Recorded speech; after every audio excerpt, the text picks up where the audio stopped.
said, my brother's fiance, I'm pretty sure she's making like $17.50 an hour just sitting behind a desk at the library. So it's like, I don't know. Even if that would just be like a temporary, like shorter term, like that would still be better than where I'm at now, until I could find something like more in my field, like for more experience for myself. But yeah, I just want to get out of where I'm at as soon as possible.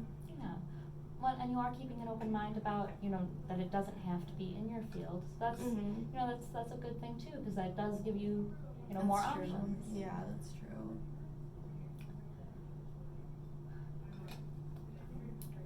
I've been thinking about like looking into Rogers too, because that'd be good experience. Yeah. But then I'm kind of discouraged because I applied for one position there and I can't remember what it was. And I had like the phone interview thing, and they, passed on my application or went with somebody else or whatever. So it's like, well, did that go poorly and now I look bad to them? You know what I mean? Yeah, that is discouraging when, you get to one step of an application and you do get rejected. That's not a, that's a hard thing to go through. Yeah.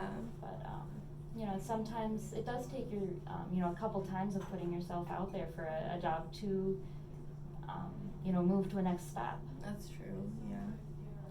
Yeah. Now that you say that, I feel like, I don't know, I can only think of very, very few, like maybe 2 times where I haven't gotten a job that I've interviewed for. Okay.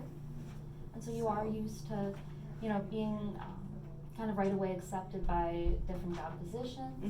And so that rejection probably is a little more difficult because you aren't used to it, or you haven't experienced it a lot. Yeah, probably.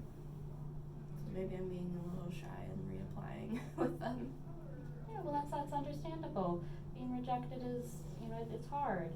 But, at the same time, there tends to be a lot of applications for jobs, and so giving it another try, isn't a bad thing. I'm sure that, they don't just look poorly on your, application or your resume or anything like that. Yeah. And sometimes you just gotta give it a couple tries. That's true. Yes, I should look more into it. Yeah. When, it never hurts to give a position an application another try. The worst that's going to happen is that you don't get the position. Right. That's true. Might as well try. So what do you think some positives about, applying for new positions are versus, what are some things that you're worried about when applying to new positions? First things that I'm worried about would be like just landing in another job that I don't like. But, just because I want out of this one so bad, that maybe I would take one that's still not the greatest fit, but still slightly better than where I'm at. Okay. As far as positives, just getting out of where I'm at would be a positive. And new experience. Like, I love gaining new experience and learning stuff, so I'd like to be somewhere new. Definitely, and those worries are definitely understandable. It's hard to put yourself out there, and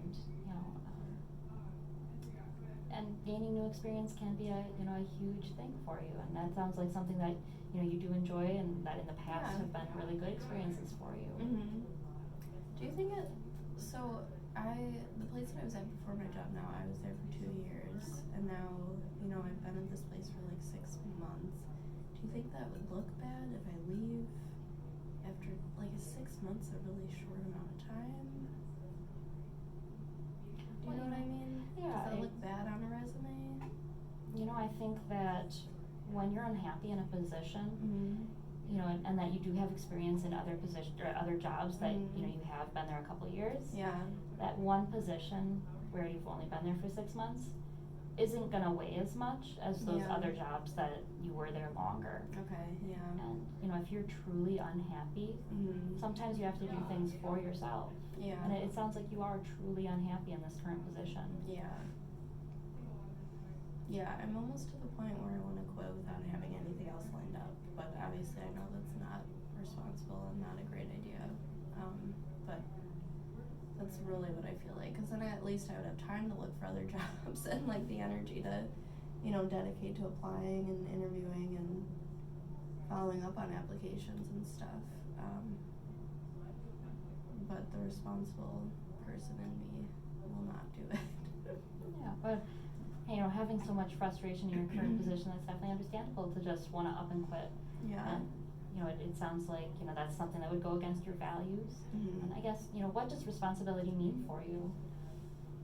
As far as the job, or in general, it just what does like a responsible person look like to you? I guess somebody who like considers other perspectives and is just considerate of other people's time and energy, and someone who plans well, who plans their time out well, and who hopefully remembers all the important things to do and doesn't let things slide. Yeah, and those are really good qualities to have in a person, and so it sounds like you are trying to really uphold that value. Mm-hmm. And that while everything inside you just wants to quit, that Mm-hmm. you do have that value. Yeah. And my manager leaving too has made me feel even more like I should just leave, because I really like her and I won't feel as bad if I quit and she's not there. You know what I mean? Yeah. Like if she's already gone, then I'm not gonna feel as bad. But yeah. Yeah, in the position that you're in, that you don't like it, and then that your one support, your manager that you really like, she's Mm-hmm. leaving too. Mm-hmm. I imagine that makes everything just feel that much more difficult. Yeah, and honestly, a lot of people have been leaving. Okay. Like the big area director left. So they promoted somebody else to that, and then they promoted 2 people to it's like different regions of regional managers. Mm-hmm. So mine is leaving, so then the one is gonna have to take over like her stuff until I find new stuff. So it's gonna be a mess, and our lead therapist quit too. Okay. So it's been a really like unorganized mess, and I was supposed to even have like follow-up training, and they just like totally forgot about it. It hasn't happened because all these people have been leaving, so they've been trying to like deal with it. Yeah. And so with this job, not only are some of their practices really questionable, Mm-hmm. but they also seem like they're just kind of all running around with their heads cut off. Yeah. That, you haven't gotten the training that you were promised that you would be Mhm. getting, and that a lot of turnover has been happening. I imagine that that's also very frustrating. Yeah, it is. It's just, yeah. And a lot of people in my position too, right? They'll like hire them on and they'll quit. Okay. And, it's just, it's annoying. It's like, why? We need like a consistent team for these kids, So, yeah. Yeah, it's hard to be in a position where you work with clients and then there's so much turnover, so then you feel like some of these children are, just getting to know someone and then that person leaves. Yeah. What are some changes that you think could happen within your job that might make you want to stay? Geez, just probably like, I don't know, I feel like they need to screen people better before they hire them. To see if the position is really right for them and if they're gonna stick around, and then like provide better training and support. Cause even when I just like first started there, like I'd never worked with kids before, especially autistic kids. Yeah. So I felt like it was such a big learning curve for me, and I was kind of out on my own. Like they did a little training, but not extensive, and I just felt lost, So I think those are 2 main things that they could do. So it sounds like, there are some ideas that you would have, for them to improve, in their hiring process, Mm-hmm. and maybe also in their training that, Mm-hmm. this is kind of a huge leap for people to make sometimes. Mm-hmm. or at least it was for you. Right. Yeah. I mean, I sort of felt like 2 weeks in to working with the kids that it was not a great fit, but I couldn't tell if that was just because, you know, I was inexperienced, I wasn't like getting much help, which I think definitely played a factor into it, but now I still don't feel like it's right, so. So right from the start you were, you know, feeling these feelings that, you know, maybe this wasn't the best position for you to be in, and you've kind of tried to stick it out. Yeah. You've made it 7 months while, you know, other people have been dropping off. That's huge, you know, that is, you know, a really responsible, strong thing to do. That's nice to hear, because I wanted to quit, like, a long time ago. But I wanted to, like, give it a chance, you know, and, like, try to gain more experience and learn more, but yeah, honestly, I feel like I've learned what I can from this place, and I'm ready to find something else. Yeah, well, and that is a huge thing to, you know, try to give a place a chance that you've, you know, been there for, you know, 6 months or more. You know, that's a pretty good chance to give somewhere where you've felt uncomfortable the whole time. Yeah, thank you for saying that, because I just told somebody else, so it's my boyfriend's brother-in-law. He asked how it was going, and I was like, yeah, I'm over it. I've been there since May, and it hasn't felt right. I just want to find something new. And he was like, wow, you're over it, and you've only been there since May? And I don't know. That to me is a long time to stick with something where it doesn't feel right. It is. You know, it would have been easily just a decision that, you know, you gave it 2 weeks and you didn't like it. Yeah. And so that is it's a big deal that you gave it a chance. Yeah. Thank you for saying that. You know, it sounds like, you know, some of, at least the people in your life, not necessarily family, have, you know, made comments that you should stick it out, and that, you know, that makes you feel like maybe you shouldn't quit yet. And I imagine that that's probably pretty hard when you are so frustrated with your position. Yeah. I mean, like, my mom and dad really get it. They're like, yeah, you should find something else really soon. And I guess most everyone gets it now, but, like, when I came home after 2 weeks and I was so upset and, like, it just wasn't feeling right, and I told my boyfriend that, he was like, you should really just stick it out, it might get better, you might just, like, need to get over this learning curve, which is totally valid, and, like, I'm glad I didn't just quit right away, but it's also, like, a different kind of pressure then, where it's like, you know,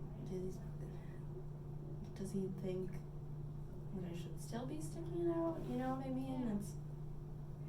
I don't know.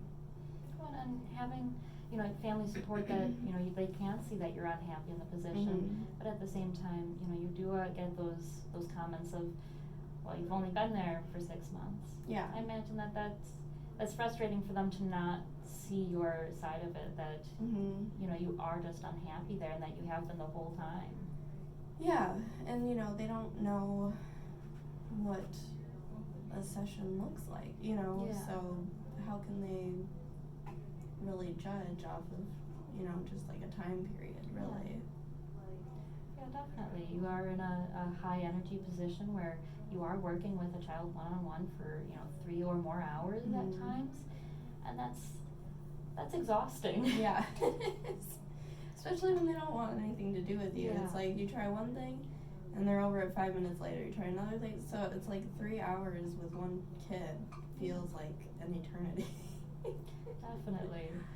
You know, so when you say that, you know, your boyfriend has talked to you about, you know, sticking it out when it was, you know, really early on, have you talked to him more recently about what's been going on and how you feel about quitting? Yeah, he knows that I want to find something else.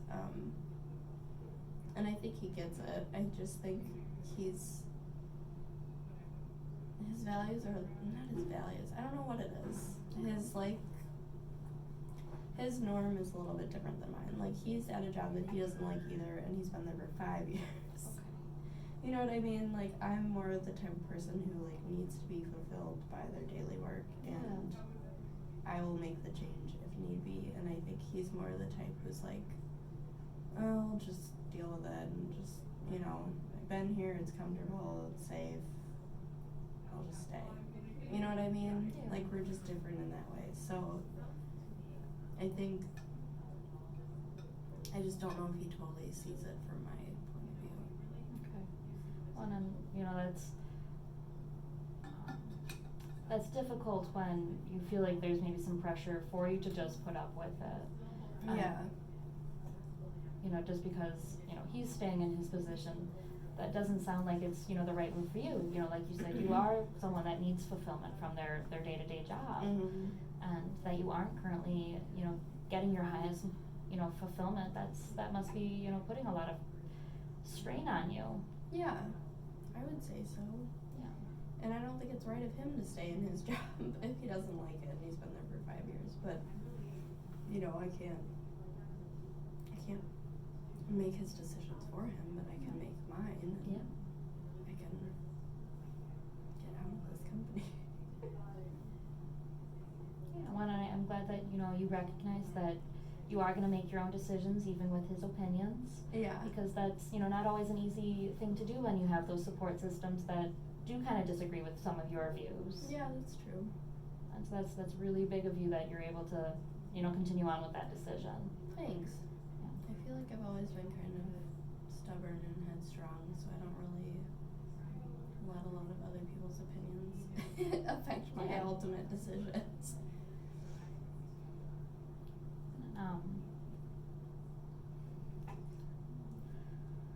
Don't be sorry.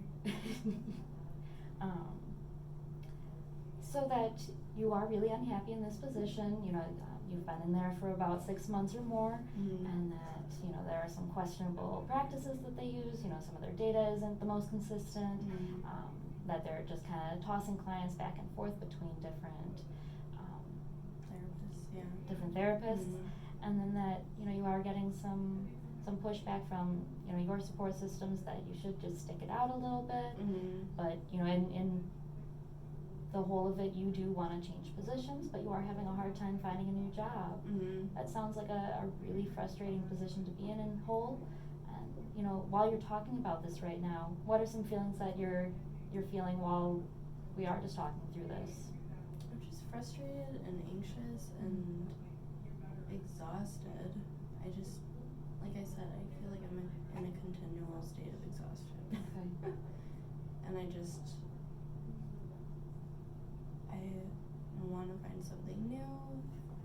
It takes so much effort and energy to find something new, and then you have to switch and get a whole new routine. And it's like my ideal plan is once the semester is over, if I could switch, you know, sort of during the break from school, because then I will have like time to train somewhere else, and hopefully the transition would be easier rather than like switching while I'm in a semester. Mhm. But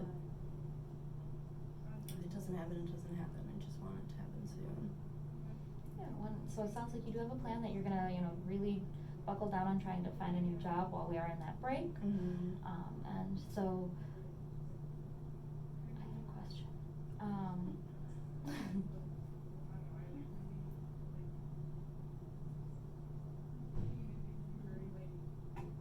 You said I'm gonna try to find one during the break. Yeah.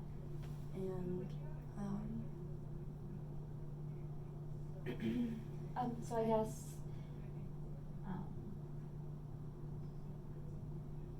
I'm sorry, I've totally lost my train of thought. That's all right. Yeah. I'm just feeling anxious, and like I just want I want this like weird transition to be over with, because I'm like not, you know, I'm stuck here. Mhm. I need to transition to something new, and I just want that to be over with. Yeah, well, you know, that, like you said, you are in that kind of transitional period that, you know, you're in that grad school, so you don't want to transition while you're going to classes right now, and that this job is making you so exhausted. Mm-hmm. You know, I know that we've talked about that you're coming home and you feel like you just want to just lay down on the couch, Mm-hmm. but what does exhaustion mean for you? Just, I don't have the energy to do things that I want to do, because I use it all on the stuff that I don't want to do. You know what I mean? Yeah. My work just takes so much out of me, and yeah, it's just like it's not being able to think straight. It's not being able to have the energy to go work on my art projects or Mhm. music, and yeah, I don't have the energy or even just to do things that I need to do, just like responsible things like re-enrolling in health insurance and scheduling appointments, and you know what I mean? Like, I just don't have the energy to do anything. Yeah, it seems like, you know, everything you have right now is being focused on this job that you don't like. Mm-hmm. And so then when you do have, you know, time at home, you do just want to sit down and, you know, just lay on the couch. Yeah. That must be really frustrating when it sounds like, you know, in the past you have been really active with a lot of different art projects with your music. Mm-hmm. And just the, you know, the day-to-day things that you need to complete, you know, your different appointments and things like that. Yeah. And not having the energy to do those things anymore, you know, I can imagine really, really adds to your feeling of just exhaustion. Mm-hmm. Yeah. And it makes me sad too, because like even just you saying that with the music and stuff, like I used to go play out shows a lot, and I really haven't much this year just to like take a break from performing, but I want to get back into it, and I can't even like see that as a possibility right now with how exhausted I am and how like little time I'd have to prepare for shows, and it sucks because that was such an an uplifting part of my life, and I gained so much energy from people and like going out and performing and connecting with people, and it was like a very high point in my life, and I feel like that's been kind of like brushed under the rug because of all this other stuff that's going on. Yeah. You know, having this really frustrating job, and that you are feeling exhausted because of your job, and that sounds like it's affected so much in your life that you aren't doing so many things that you used to really enjoy doing. Mm-hmm. You know, like going to these shows and performing. Mm-hmm. You know, I imagine that was this huge lift for you. Yeah. You know, it sounds like you really are trying to you know, fix your situation right now for yourself. Mm-hmm. That you've considered a lot of different, you know, positive and negatives about, you know, finding a new job, that, you know, you don't want to do it while you're still in school because, you know, that's a lot of pressure while you're, you know, going to classes and then training for a whole new job. Mm-hmm. I imagine that that's, you know, really weighing down on you a lot right now. Yeah. And, you know, there are things that you are trying to, you know, do for your enjoyment. You do that, you know, you're weaving and you paint, but at the same time you know, you're still very frustrated with this job. Yeah. Well, thank you for coming in today. We were done.